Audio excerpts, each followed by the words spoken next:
Hello and welcome. I'm Vijay Srinivasan and this is Talking Sense with Srini. That's a Saturday blockbuster for actor-turned politician Vijay as he seals deal with VCK chief Tirumavalavan.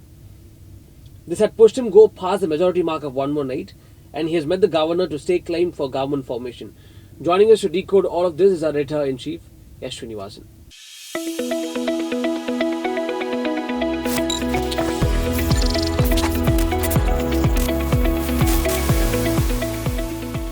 Let me begin with you there, sir. There were multiple reports of Virudalai Chiruthaigal Katchi's chief, Tirumavalavan, might be joining the government officially there, but that did not happen. He categorically said in the press conference that he would be offering outside support. And same is the case with the left parties as well, both CPI and CPM.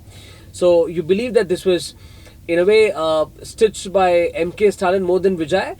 And while decks are cleared right now, but I think picture abhi baki hai, isn't it? Well, as far as the government is concerned, Vijay has actually managed to stitch it together. That's what we should say as of now. So, like you correctly said, that there have been several ups and downs. It's almost a nail-biting finish, which happened today, just now, about half an hour ago. So, that's the kind of a situation. Probably DMK has played a role here, not keeping the government intact, to keep it on a tight leash. That's how I see it. See, each player here, what you saw last 5 days, intense politics being played with every political party trying to secure its own interest. That's what has happened. Yeah. And that's what you're seeing. Now let's go one by one. TVK wanted to form a government and wanted to fulfill its interest, and it couldn't muster enough majority, so it wanted allies from other parties. So therefore its interest was somehow to get a majority mark so that it could cross the midway mark and form a government. That's the first interest of TVK, which they have achieved today. Now, they were very confident of doing this because the mandate was clearly in their favor. Having come so closer to the midway mark, there was no other go. All other opposition parties were staring at this eventuality. All of them knew that eventually this is going to happen. They were only trying to see if they have any role to play in that, if they have anything to do that. Now let's come to DMK now. DMK was pretty upset with Congress because Congress did a clean break. It just left the alliance, broke away, and built a fresh alliance with TVK. So it's in fact a post-poll alliance. So the Congress party is part of that alliance. And that's what really seemed to have angered DMK. And you saw those expressions. They said, they have backstabbed us. And there was, immediately Kanimuri wrote a letter to the Lok Sabha speaker saying that, look, we want a different seating arrangement. On the face of it looks very churlish, but there is a politics behind that. DMK didn't want a free run to TVK. In any case, on the face of it, Stalin has said he has welcomed the new government and also said that for 6 months I'm not going to do anything. I'll allow this government to function. But then after 6 months, he will exert pressure. He will exert pressure as an opposition from outside. But the other partners of, DMK, they have now decided to support VCK only as an outside support. So what they are doing in effect is they are giving an outside support to prop up the government. They are not part of the coalition. And therefore, they reserve the right to withdraw or do anything at any point of time. If they're a part of a coalition, that becomes slightly more tougher. Pulling out from a coalition is far more difficult than simply withdrawing the support. So, this is what DMK seemed to have ensured by, negotiating with each and every member of its former alliance partner, whether it is CPI, CPM, IUML or now VCK. Now, Congress, however, broke completely free away from this, and they wanted to do it for some time. See, one of the major allegations of the Congress, which you have heard in the past also, is that we have lived long under the shadows of DMK and we are not able to grow on our own. We need to break away from this to grow on our own. And this is one faction of the Congress always maintaining this.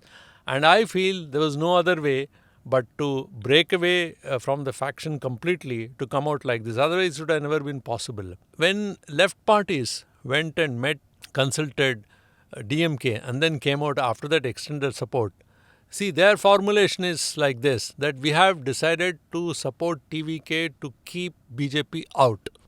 I mean, that was their ideological position and a principal position. That's what they took. But then the twist came later when they said that this is only an external support.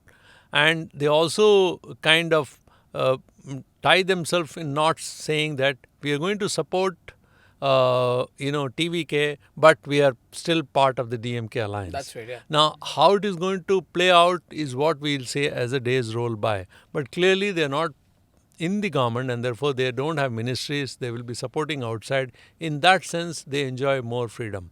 Now, DMK, as I pointed out clearly, wanted to play this game to keep TVK on a tight leash from day one. This has been a major setback for DMK, and DMK is obviously would like to play this politics to come back to power. One faction of the DMK, however, was thinking more churlish. I think that was probably to completely deny TVK chief ministership by trying to prop up AIADMK government. In fact, M.A. Baby has, General Secretary of CPM, has earlier in an interview said that the moment they heard in the discussion with DMK that they could prop up a AIADMK government and they should be part of that, that's where they said we decided to break away, but then still part of the alliance, but then try to support, because they didn't want BJP to come in backdoor through AIADMK. That's how they saw it. Now, this is the politics of DMK. Now, let's come to the politics of AIADMK. Largely, I think Edappadi tried to play this game, and his supporters were spreading the rumor that, look, he could be heading the next government backed by DMK from outside, and that was largely enacted to keep his flock together. I think that was the game.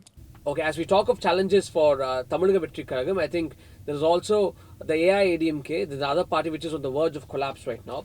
What we get to hear is, C.V. Shanmugam and S.P. Velumani, both senior leaders of the AIADMK, are trying to dump Edappadi K Palaniswami there. You think a breakaway faction of the AIADMK might as well join TVK if he might not get the support of, say, the left parties and the Vidudhai Chiruthagal Katchi, maybe at the later stage? Well, it's a possibility. We don't know how it will pan out. Like you wanted to know right at the beginning, picture baki hai. That's right. There's a lot more now you have to see as we go onwards. This political, churning which you saw in last 5 days, it's not over yet. So this is just season 1, you're saying? Yeah, it seems that now it is spreading. This earlier it appeared as if there could be a president's rule also, and TVK won't be able to form a government. But it is now spinning into the AIADMK camp. I always personally felt that TVK will be able to form a government because there is no other way. Anybody with even an iota of political sense would have seen that the mandate is clearly for TVK. That's one thing which everybody should be clear in their heads. Ultimately, people may have given a short mandate. It was short by 10 seats, but the mandate was very clear. And it was very emotional election. So therefore, overlooking that and trying something else would have been pretty artificial. And that's what you're trying to say. Everyone who tried to turn it in a different way is getting hurt, and of all the most, probably AIADMK. Now, what's happening within the AIADMK is one faction of the AIADMK did realize that, continuing with Edappadi is not going to be beneficial because he has been losing election after election. 10 elections. And he has lost another election, and he was still trying to stall by saying that, look, I could become the chief minister. There was, I think, also an argument, can he support somebody else? Like, say, that's the theory which came up this afternoon. Can both DMK and AIADMK give us support and prop up Tol Thirumavalavan, who only had 2 seats, and he's the president of VCK as a chief minister. Even those attempts are probably made. And but I think Edappadi finally pulled out because he didn't want to see that possibility, because that would have been denial of, again, a chief ministership to him. I think that's the point when I think several of, if whatever we are hearing is right, that's where the party also, a section of the party is almost rebelled now. Now, we'll get to know more details as the day goes by, but these are very initial reports. And I must say that last 4 or 5 days, the Chennai city has been full of political rumors, all kinds of gossips, all kind of Absolutely. permutation and combination. But one thing is very clear: people have been watching it, consuming all this minute by minute through live television channels and also through social media. That's and right. the politicians must keep in mind, but they are not going to easily let go the mandate which they are given to this person. So ultimately, that's what we see kind of happening. And you rightly said social media. That's what's trending on social media is being Vijay is not easy, and that's what all of his fans are saying, right? On Instagram particularly. You think all these challenges that Vijay is facing today, from what has happened at the beginning to governor now, despite having a majority right now, not giving him an appointment and all that, you think it's all happening because he's a newcomer, or you think there are faults on his side as well? No, so I think you're mixing up a lot of things here. Yes, he is a newcomer. He's a completely newbie. He's inexperienced. He has never done any administration. And people around him, if you have to look at all the names except one person who was a former IRS officer, Revenue Service officer, all others have no clue. They've never been in any administration. So in that sense, you could see the missteps they've been taking from day one. For instance, the invitation to all the possible alliance partners. When you are seeking a coalition, you don't send a WhatsApp message. And that's how probably he did. Vijay's party, instead of, when you want somebody's help, you probably go to his home with a bouquet and then say, listen, I want to invite you to my alliance. Please come to me.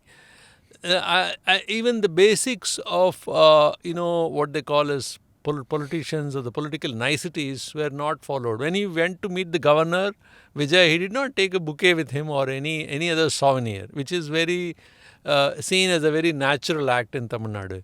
Yeah. Probably because he is inexperienced. So we have to discount all that. The other factor is that when he announced the alliance immediately with Congress, I think that could be another misstep, because having known that alliance of Congress was already in pocket, he should have probably explored with a bigger party like AIADMK and then made this announcement. But he didn't do it, because all this is probably part of an inexperience. But on the other hand, other parties did play a heavy political, and they did it all in their interest. Why not? Political parties are ultimately here to play politics. You cannot, remove politics from a political party. They are here exactly for that reason. But it gets completely, ugly when you see that there is a certain wish of the people and these politicians are going away. That's where the game becomes, turning sour. And as far as the governor is concerned, I think that was also part of your question. Yeah. That did he play, a kind of a role which could be seen which could be seen in poor light? Yes, I do agree.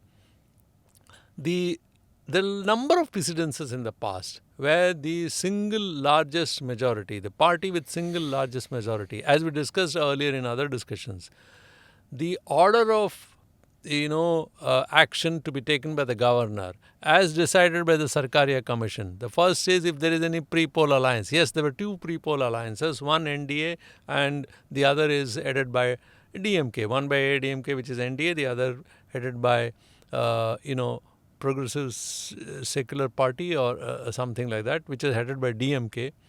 Secular Progressive Alliance. Neither of these two could get majority of their own. So that's out of question. The next obvious question was single largest party. So the invitation should have been given to them by the governor to come and prove his majority on the floor of the house.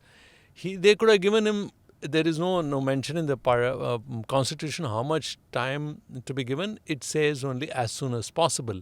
So whatever time he could have asked, maybe a week or maybe 10 days, all these political maneuverings could have happened during that period of time, and ultimately he could have faced the floor test on inside the parliament, inside the assembly, and that didn't happen.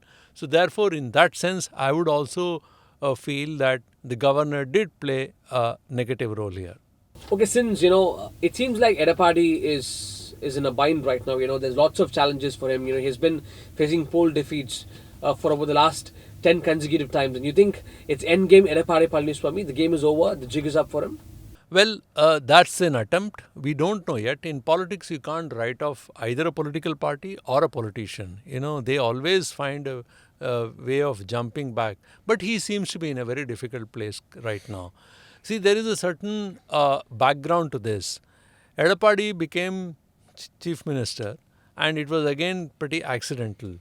Sasikala named him when she found, Sasikala, who's a very close associate of Jay Jayalalitha, she kind of chose him when she realized that another choice of hers, OPS, O Pannirselvam, getting out of the way, and therefore he was chosen. But then he turned the tables on her. He became the kind of a supreme leader, and he also took the control of the party, ousting all other people. Now, as a result of that, over a period of time, you saw a lot of division in the party, and AIADMK, which was one big party, got fragmented into various factions.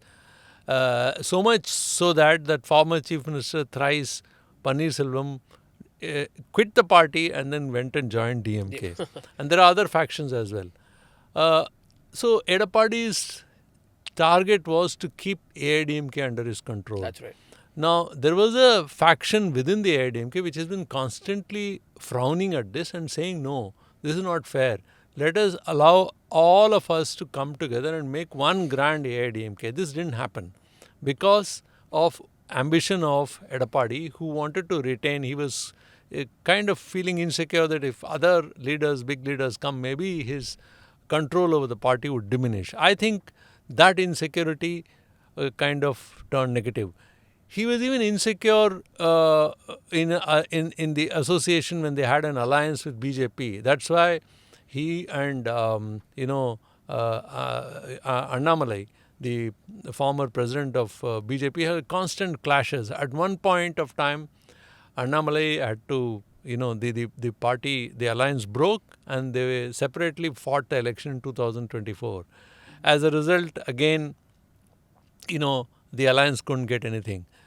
AIADMK couldn't get anything, so everything was swept away by DMK. So this faction of party leaders, which you mentioned now, you named them, Velumani and Shanmugam and others, and they were looking out for an opportunity, and he has been losing elections after election. I think nearly a dozen elections he has lost in a row now. So I think now probably they have seen an opportunity and trying to twist the knife, if I have to use that expression. And they are now, as the words are coming in, leading the rebellion, and then even trying to, carve out 2/3 majority, which is required for an actual split. I mean, as per last reports, they have about 36 MLAs backing them out of Which is the more than strength two-thirds of which what is more than 2/3 of the total MLAs of, I think, 49, which AIADMK right now has. So I think it's difficult time for Edappadi. How he faces, we'll have to see, because Edappadi is also a quite smart political player. Let's see how things pan out. Okay, one last question there. So, with Vijay set to take oath as Chief Minister, what are the challenges before him now? Right. Now, one part, having done and dusted the, if not alliance support, part alliance, part support, the bigger challenge is how is he going to run the government? It's obviously he's going to face an uphill task. He has to bring build a team. He has to build a political team. He also has to build a team of good bureaucrats. He has to build a team of good ministers, because he has to now look for ministers from within TVK, and except one or two he can have from Congress.